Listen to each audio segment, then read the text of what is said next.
ఝంతరిత ముహూర్తానికి ముందు రోజు యువరాజు తన మిత్రులతో కనక వర్షమును కురిపించిన కారణము చేత దుర్గాదేవిని కనక దుర్గ అని జనులు పిలిచినారు. ఆనాడు కురిసిన కనక వర్షము ఈనాటికి కూడా అంటికి తోటక కురియుచున్నది విజయవాడలోన.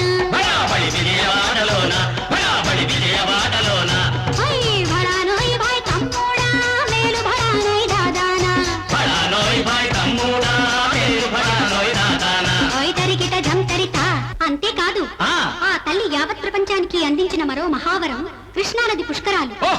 గురుడు కన్యల